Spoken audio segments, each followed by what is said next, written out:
सदगुरु की साझी नवाजी। गुरु प्यारी साਧ संगत जी, बड़े ही प्रेम और सत्कार से बोलिए धन रंका जी। प्यारी साਧ संगत जी, आज का टॉपिक है मुर्शिद ने जिसे तरासा वो खुदा हो गया। अक्सर इंसान दुख दर्द से बहुत घबराता है। जब भी हमारी लाइफ में कोई दुख तकलीफ आते हैं तो हम बहुत परेशान हो जाते हैं। लेकिन एक वो कहानी हम अक्सर सुनते भी हैं और सुनाते भी हैं। एक शिल्पकार की, एक मूर्तिकार, जब उसने एक पत्थर को उठाया और उस पत्थर को मूर्ति बनाने के लिए जैसे ही उस पे पहला वार किया, प्रहार किया छेनी हथौड़ी का, तो वैसे ही वो पत्थर पहला वाला टूट गया और दो टुकड़े में बिखर गया। फिर शिल्पकार ने दूसरा एक और पत्थर उठाया और फिर उस पत्थर से मूर्ति बनाना शुरू किया। तो दूसरे वाले पत्थर ने खुद को कर दिया सरेंडर, मूर्तिकार के हवाले हो गया। अब मूर्तिकार छेनी हथौड़ी की चोट पहुंचा रहा है, उसको दर्द हो रहा है, तकलीफ हो रही है, बहुत तकलीफ हो रही है, और बार बार उसको छेनी हथौड़ी से मार रहा है। एक मूर्ति का शेप दे रहा है, एक आकार दे रहा है। तो पत्थर को बहुत दर्द हो रहा है, लेकिन पत्थर सह रहा है, उसके अंदर सहनशीलता है, और हर दुख दर्द को वो हंसते मुस्कुराते हुए सह लेता है और एक सुंदर सी मूर्ति बन जाता है। और फिर उस मूर्ति को मंदिर में विराजमान किया जाता है। उस मूर्ति की प्राण प्रतिष्ठा होती है और फिर लोग आते हैं और उस मूर्ति की पूजा करते हैं। लाइन लगती है, भक्तों की लाइन लग जाती है। लोग फूल चढ़ा रहे हैं, हार चढ़ा रहे हैं, प्रसाद चढ़ा रहे हैं। लेकिन नारियल फोड़ने के लिए जो पहले वाला पत्थर था, उसको मूर्ति के सामने रखा गया।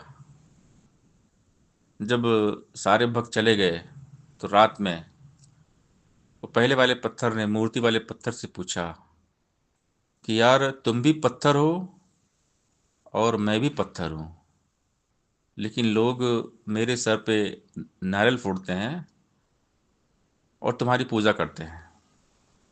तो मूर्ति वाले पत्थर ने कहा कि शिल्पकार ने, मूर्तिकार ने सबसे पहले तुमको ही उठाया था, लेकिन तुम सह ना पाए, उसकी मार को सह ना पाए, तुम दुख दर्द को सह ना पाए, और एक ही प्रहार में तुम्हारे दो टुकड़े हो गए। लेकिन मैंने सहा, मैंने झेला, हर दुख दर्द तकलीफ को सहा। तुम जो मेरी जो सहनशीलता थी, सहनशीलता ने मुझे आज ये मूर्ति बना दिया। तो कहने का भाव यहाँ पर ये है कि परमात्मा जब भी दुख दर्द हमें हमारी लाइफ में भेजते हैं, हमें तराशते हैं, सदगुरु हमें तराशते हैं। इसलिए हमने कभी भी दुख दर्द तकलीफ से घबराना नहीं है।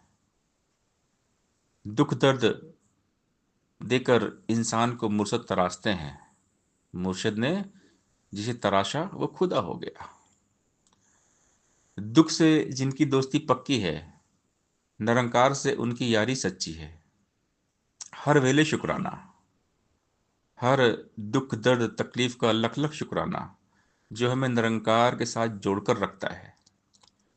सुख भटका देता है, सुख परमात्मा से दूर लेकर जाता है।